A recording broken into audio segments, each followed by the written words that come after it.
تو میں نے سیدنا عیسیٰ علیہ السلام کے رفع اور نزول کے متعلق سوال کیا تھا کہ اس میں سیدنا عیسیٰ علیہ السلام کے بارے میں جو نزول کو وہاں اس وقت جو اللہ کی سنت تھی رسول کے بارے میں کہ میں نے لازم کیا کہ رسول کو غالب کر کے ہی رکھیں گے۔ تو اس سنت کے حوالے سے میں نے سوال پوچھا کہ وہ تو ایسا لگتا ہے پھر کہ سنت ہی فوت ہوئی کہ سیدنا عیسیٰ علیہ السلام کے بارے میں۔ تو آپ نے اس کے جواب میں قرآن کریم کی آیت ایک پیش کی کہ جو آپ نے آیت پیش کی جو دو تین جگہ پر ہمارے علم کے مطابق قرآن میں آئی ہے کہ وَإِمَّا نُرِيَنَّكَ بَعْضَ الَّذِي نَعِدُهُمْ أَوْ نَتَوَفَّيَنَّكَ۔ تو لیکن اس آیت پر ہم یہ پوچھنا چاہ رہے ہیں کہ اس آیت میں تو عموم ہے ہی نہیں، یہ تو اسپیسیفکلی ہمارے علم کے جو ہمیں سمجھ میں آیا ہے البیان سے اور باقی تفاسیر سے کہ یہ تو رسول اللہ صلی اللہ علیہ وسلم کے بارے میں ہے، جبکہ وہ جو سنت ہم نے کتب اللہ لأغلبن انا ورسلی وہاں عموم داخل ہے، تو اس سے ہم کیسے استدلال کر سکتے ہیں؟ جب اللہ تعالیٰ کے پیغمبر صلی اللہ علیہ وسلم کو اللہ تعالیٰ نے اسی قانون کے تحت یہ بات بیان کی کہ یہ جو معاملہ ہم کرتے ہیں یہ دو صورتوں کے اندر ہوتا ہے، تو اس کا مطلب یہ ہے کہ قانون کے اندر اصول میں دونوں صورتیں موجود ہیں، ورنہ آپ صلی اللہ علیہ وسلم کو کہنے کی بھی کوئی ضرورت پیش نہیں کی جا سکتی۔ دنیا میں دو ہی طریقے ہوتے ہیں کسی چیز کو سمجھنے کے، یا آپ کمپریہنسو انڈرسٹینڈنگ پیدا کر کے اس کو اطلاقات میں سمجھتے ہیں، یا اطلاقات کو سامنے رکھ کے اس سے کوئی اصول نکالنا چاہتے ہیں۔ تو پورا قرآن مجید جو ہے وہ مختلف جگہوں پر اپلائیڈ گفتگو کرتے ہوئے ہی اپنے اصولوں کو واضح کر رہا ہوتا ہے۔ ہر جگہ پر اس کی وجہ کیا ہے، اس کے سامنے مخاطبین موجود ہیں، وہ کوئی فلسفے یا اصول کی کتاب نہیں ہے، وہ ایک زندہ مکالمہ ہے پیغمبر کا اپنے رفقا سے، اپنے مخاطبین سے۔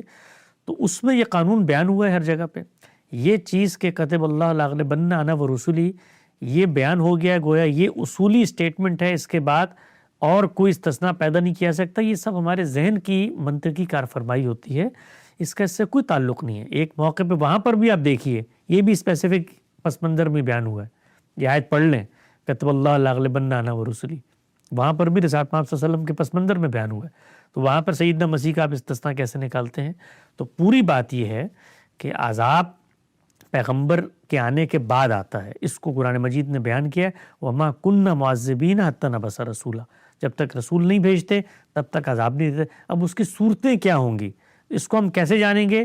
اسی طریقے سے پورے قانون کے استقصاء سے پڑھیں گے قرآن مجید میں، ہر جگہ قرآن نے اس کو بیان کیا ہے، کہیں پر اجمال، کہیں تفصیل، کہیں اطلاق، کہیں اصول، اس پس منظر میں رکھیں گے، پھر اطلاق کر کے بھی دیکھیں گے کہیں اس کی خلاف ورزی تو نہیں ہو رہی، تو یہ چیز امکان کے طور پہ موجود خود اللہ تعالیٰ نے بتا دی ہے، اِمَّا نُرِيَنَّكَ بَعْضَ الَّذِي نَعِدُهُمْ أَوْ نَتَوَفِّيَنَّكَ، یا عذاب تمہاری موجودگی میں آئے گا یا تمہیں رخصت کر کے آ جائے گا۔ تو قرآن مجید جو ہے وہ اس طرح کی چیزوں کو ہر جگہ پہ بیان نہیں کرتا، وہ تفصیل کی کتاب نہیں ہے کہ وہ سیدنا مسیح کی پوری، اس کے ہاں جب پیغمبروں کی سرگزشت بھی آتی ہے تو وہ مخاطبین کی رعایت سے آتی ہے، ان کو بتانے کے لیے آتی ہے، اسی لیے قرآن مجید میں ان پیغمبروں کا ذکر ہے جن سے مخاطبین واقف ہیں۔ تو سیدنا مسیح اللہ کے رسول تھے، ان کی قوم پر بھی عذاب آیا، ان کے رخصت ہونے کے بعد آیا، قرآن مجید کی صراحت کے مطابق آیا۔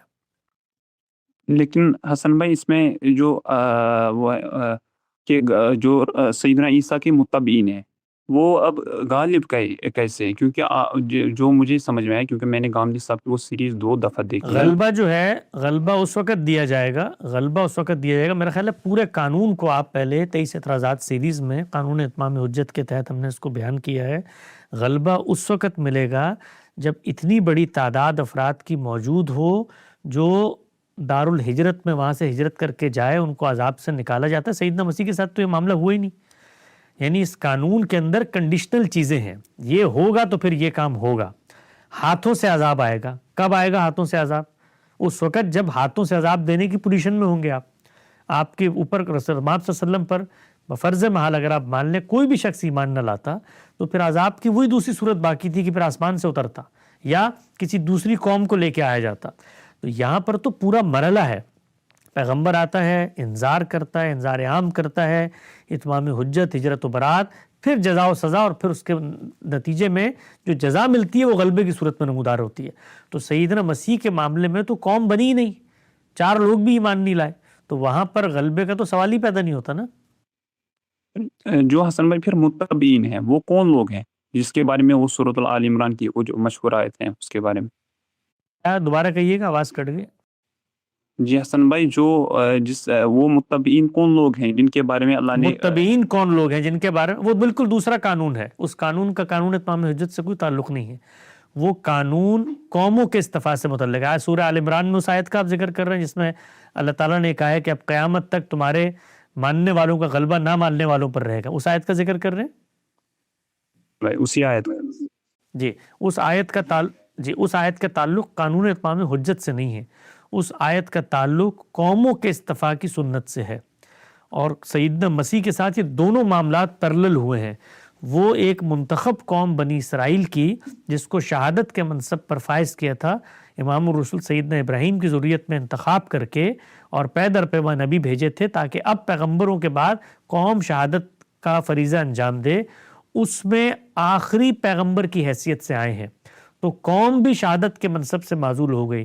تو اس قوم پر شہادت کے منصب سے معزول ہونے کے نتیجے میں جو اب عذاب آیا ہے وہ سیدنا مسیح کے متبعین جو دعویٰ کرتے ہیں کہ وہ سیدنا مسیح سے منسلک ہیں، اہل کتاب دنیا بھر کے مسیحی جن کو کہا جاتا ہے، وہ مراد ہے. اس قانون کا تعلق قانون اتمام حجت سے نہیں ہے. اگر آپ کو موقع ملے تو آپ غامدی صاحب کی کتاب مقامات میں ایک مختصر مضمون ہے خدا کے فیصلے، اس کو پڑھیں تو ان دو قانونوں کی ڈسٹنکشن آپ پر واضح ہو جائے. میں آخری بات حسن بھائی اگر آپ اجازت دیں تو اسی پر ہے. حسن بھائی یہ جو نام لیوا ہے نا یہی متبعین جن کے بارے میں غامدی صاحب نے بھی وہ میں نے البیان میں بھی دیکھی ہے کہ اسی آیت کے زیر نظر لکھتے ہیں غامدی صاحب. تو لیکن وہ تو جو متبعین ہیں جن پر غامدی صاحب بھی متبعین کا اطلاق کرتے ہیں ان کے بارے میں تو باقی سورۃ النساء میں سورۃ المائدہ میں کفر کا فتویٰ اللہ نے کیا، مطلب چونکہ وہ تو ظاہر سی کفر تک چلی گئی کیونکہ ٹرائنیٹی کا عقیدہ یا عیسیٰ علیہ السلام کو الہ ماننے والے، تو یہ کیسے متبعین ہیں؟ نہیں وہ تو متبعین اچھے متبعین نہیں ہوں گے، اچھے متبعین نہیں ہوں گے نا، لیکن متبعین تو ہوں گے. قرآن مجید نے ان کو اہل کتاب کیوں کہا؟ قرآن مجید نے خود رسول اللہ کی موجودگی میں ان کے متبعین اور دعوے کی رعایت سے ان کے عذاب کی میں تخفیف کیوں کی؟ مشرکین مکہ کو اس وقت اس حالات میں قتل عام کا حکم دیا کہ فقتلوا المشرکین حیث وجدتموہ خذوہ واحصروہ وخذوا لہم کل مرصد.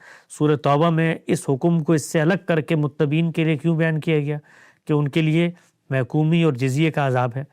تو متبعین اچھے بھی ہو سکتے ہیں، متبعین برے بھی ہو سکتے ہیں. اس کا ان کے دعوے سے کیا تعلق ہے؟ متبعین تو وہ ہیں. اور آپ اس وقت مسلمان امت جو ہے جس کو آپ مسلمان امت کہتے ہیں تحلیل کریں، آدھی امت شیعہ ہے آدھی سنی ہے.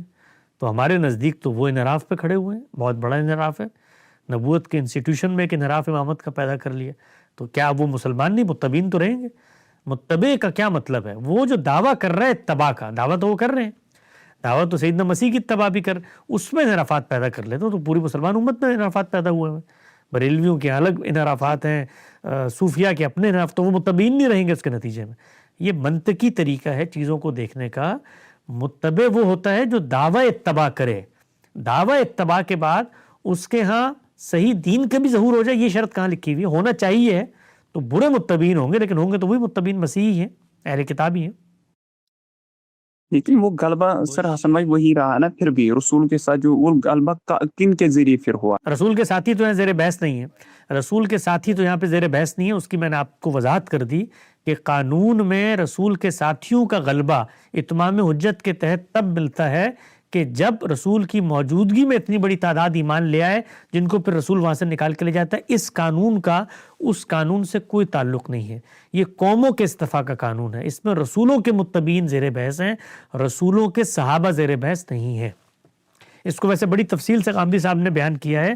ایک لیکچر میں بھی حال ہی میں ہم نے آسٹریلیا میں ایک گفتگو کی ہے، اس کو بھی سن لیں. مزید سوالات میں اگلے وقت پہ تشریف لیں، میری باتوں میں تھوڑا غور و فکر کریں.